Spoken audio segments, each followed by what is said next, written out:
ఓం నమ శివాయ. ప్రజలందరికీ నమస్కారము. సెప్టెంబర్ నెల తులరాశి శ్రీ కోదినామ సంవత్సరం.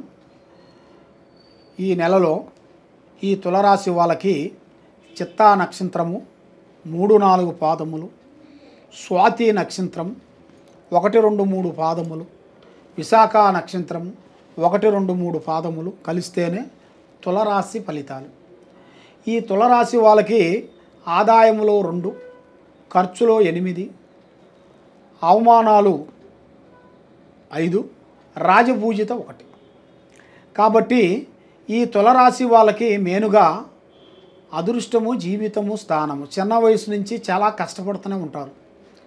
ఈ తులరాశి వాళ్ళకి మేనుగా ఆలోచన విధానం ఎలా ఉంటుందంటే, ఎదుటి వాళ్ళని గౌరవించటం, ఎదుటి వాళ్ళని వాళ్ళు చెప్పిన మాట ఇల్లు వినటం, ఇదే మంచిది, ఇదే కరెక్టు అనుకొని వాళ్ళ మాటలు వీళ్ళు మూర్ఖత్వంగా టక్కన బ్రేకులో పడిపోతుంటారు. వీళ్ళు ఎవరో బంధువులు చెబుతుంటారు, బంధువుల నుంచి వస్తుంటుంది ఇలాగ సమస్య. మేనుగా బంధువులు, స్నేహితులు, మిత్రులు. కాబట్టి బంధువుల వల్ల వీళ్ళు ఏమనుకుంటారంటే, మన బంధువులే, మన స్నేహితులేలే, మన అక్క, మన చెల్లె, మన బావ, మన స్నేహితులేలే అన్నట్టుగా వీళ్ళు ఆలోచించి ఏం చేస్తారంటే, వాళ్ళు ఏది చెప్పినా కూడా వీళ్ళు అదే అనుకుంటారు, అదే ఆలోచనలోకి వెళ్ళిపోతుంటారు. కాబట్టి వాళ్ళ మాటలు విని అదో గతి ఫాలో అవుతుంటారు.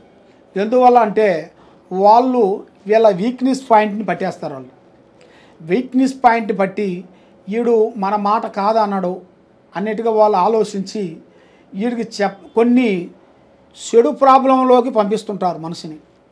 ఒక మనిషిని బాగు చేయాలనుకుంటే ఏ విధంగా అయినా బాగు చేయొచ్చు, చెడగొట్టాలంటే 1 సెకండ్. అందువల్ల కొంతమంది వాళ్ళ స్వార్థం బుద్ధితో వాళ్ళ ఎందుకంటే ధనగర్వం, మదగర్వం, విద్యగర్వం అన్నట్టుగా కొంతమంది కొన్ని ఉంటాయి. దానివల్ల వాళ్ళు ఏం చేస్తారంటే, వాళ్ళు మనల్ని పట్టుకొని ఇబ్బంది పెడుతుంటారు. మానసికంగా మనిషిని డిస్టర్బెంట్ మైండ్ని డివైడ్ చేస్తుంటారు. దానివల్ల వీళ్ళు ఏమవుతారంటే, ఇదే మనవోలేలే అనుకొని అదే ఆలోచనలో పడిపోతారు. ఆ పడిపోయిందే వీళ్ళకి పెద్ద చెడు పాయింట్ అవుతుంది. అది వాళ్ళకి అర్థం కాదు.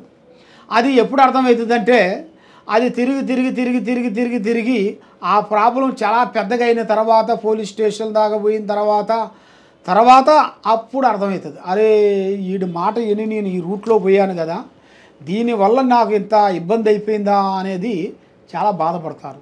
కాబట్టి ఆ బాధ రాకముందు, ఆ సమస్య రాకముందు కొన్ని జాగ్రత్తలు తీసుకోవాలి. నీ మనసులో ఏముంది, నువ్వేం చేయాలనుకుంటున్నావు, నీ టాలెంట్ ఏమిటి, నీ ఆలోచన ఏమిటి, నువ్వు పడే కష్టం ఏమిటి, నువ్వు పడే బాధ ఏమిటి అనేది ముందు నీ గోల నువ్వు తెలుసుకోవాలి. ముందు నీకు తెలుసుకోకుండా ఎదుటి వాడిని నమ్మి మోసపోవటం అంటే ఏం బాగుంటుంది? అలా మోసపోయిన దానివల్ల ఎంతమందో మాకు ఫోన్లు చేసి, గురువుగారు ఇలా అవుతుందండి, ఇలా జరుగుతుందని చాలామంది నాకు ప్రజలు ఫోన్లు చేసి ఇలా అడుగుతుంటారు. కాబట్టి వాళ్ళు చేసిన ఒక మంచితనం,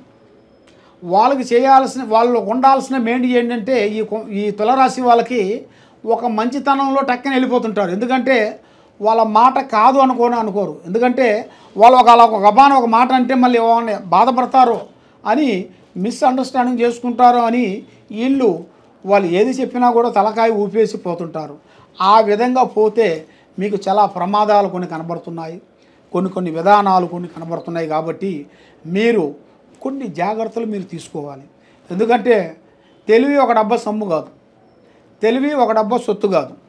కాబట్టి తెలివి మీ టాలెంట్ అనేది అది మీ చేతిలోనే ఉంటుంది.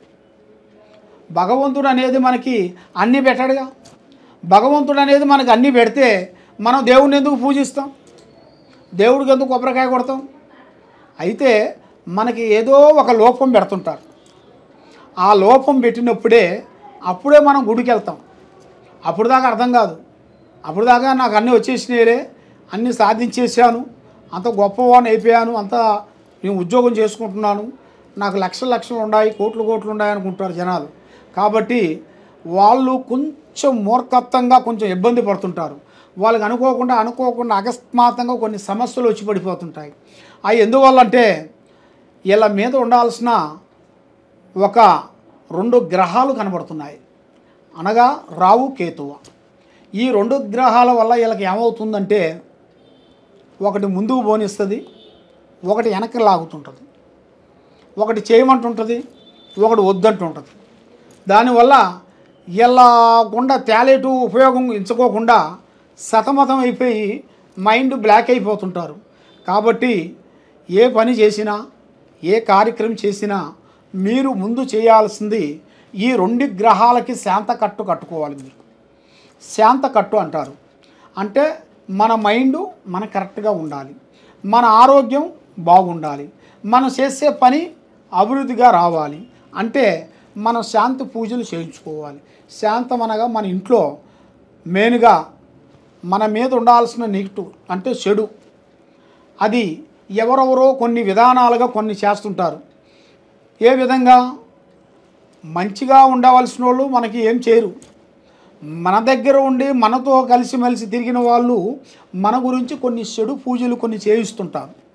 చెడు పూజలు అంటే వాళ్ళ స్వార్థం గురించి కొన్ని చేయిస్తుంటారు. వాళ్ళు కొన్ని చెడు పూజలు ఎలా ఉంటాయంటే, అగో బాగున్నారు, కార్లు కొనుక్కున్నారు, బిల్డింగులు కట్టేశారు, పొలాలు కొన్నారు, ఫ్లాట్లు కొనేశారు, వీడికి ఎందుకు ఇంత వచ్చింది, వీడికి ఇంత టాలెంట్ ఇంత ఎలా వచ్చింది అనేట్టుగా వాడికి ఏదో ఒక రూపంలో వస్తుంది ఆ లక్ష్మీదేవత. ఆ లక్ష్మీదేవత వచ్చినప్పుడు వీళ్ళు బాగా ఉన్నప్పుడు కొంతమంది ఏం చేస్తారంటే ఎంత ఉన్నా కూడా లేనిట్టుగా ఉంటారు. కానీ వాళ్ళని మనం ఏమనుకుంటారంటే అరే ఎంత ఆస్తి ఉన్నా కూడా ఏమిటైనా సింపుల్గా ఉన్నాడు అని అనుకుంటాం. కాబట్టి అదే చాలా గొప్పది. కాబట్టి మనకు ఉన్నాయని మనం వేసుకుంటే మన మీద దిష్టి ప్రయోగం ఎక్కువ పడుతుంటుంది. మనం కొంతమంది కొన్ని విధానాలుగా పోతుంటారు. కొంతమంది వాళ్ళ దగ్గర లేకపోయినా కూడా మా టాలెంట్ చూపించాలి, మా గౌరవాన్ని జనాలకు చూపించాలి, ప్రజలకి మాలో ఉన్న ఒక పవర్ అనేది జనాలకు చూపించాలనేట్టుగా వాళ్ళు రకరకాలుగా కొన్ని విధానాలకు కొన్ని చేస్తుంటారు. అంటే కొన్ని ఫంక్షన్లలో కొన్ని విధానాల్లో వాళ్ళకి తాకత మించిన చేస్తుంటారు. అంటే వాళ్ళకు ఉన్నది కొంచెమైతే వాళ్ళు చేయాల్సింది పెద్దగా చూపిస్తుంటారు అన్నమాట. మాకు అది ఉంది, ఇది ఉంది, అది ఉంది, ఇది ఉంది అని చూపిస్తుంటారు. కాబట్టి అప్పుడు ఏమవుతుందంటే వాళ్ళ మీద ఆ చెడు ప్రవర్తన పడిపోతుంటుంది. అంటే దిష్టి, కన్ను దిష్టి అంటారు. కన్ను దిష్టి అంటే సామాన్యమైంది కాదు. అన్నిటికన్నా మెయిన్ కన్ను దిష్టి చాలా పెద్దది. ఆ దిష్టి కానీ పడిందిరా అంటే నరదిష్టి కన్నా నల్లరాయన బదులవుతుంటారు. కాబట్టి ఆ దిష్టి కానీ పడిందిరా అంటే ఎంతలా పెద్ద కోటేశ్వరుడైనా కానీ, ఎంతలా ఒక పెద్ద కుబేరుడైనా కానీ, ఎలాంటి వాడైనా కానీ అధోగతి పాలైపోతుంటారు. కాబట్టి ఇలాంటి విషయాలలో కొంత జాగ్రత్తలు కొన్ని తీసుకొని మన మీద ఉండాల్సిన ప్రాబ్లము, మన మీద ఉన్న గ్రహాలు ఏమేమి ఉన్నాయో ఆ గ్రహాలని మనం పట్టుకొని దాన్ని కొంత శాంతం చేయించుకుంటే తప్పకుండా మంచి అభివృద్ధిగా అవుతుంది. మీకు మంచి ఫలితాలు దొరుకుతాయి, మంచి మనశ్శాంతి కలుగుతుంది, మీ కుటుంబానికి అన్ని విధానాలుగా కలిసి వస్తుంది.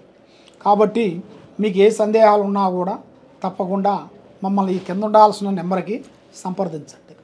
సర్వో జనా సుఖినో భవంతు. ఓం నమః శివాయ.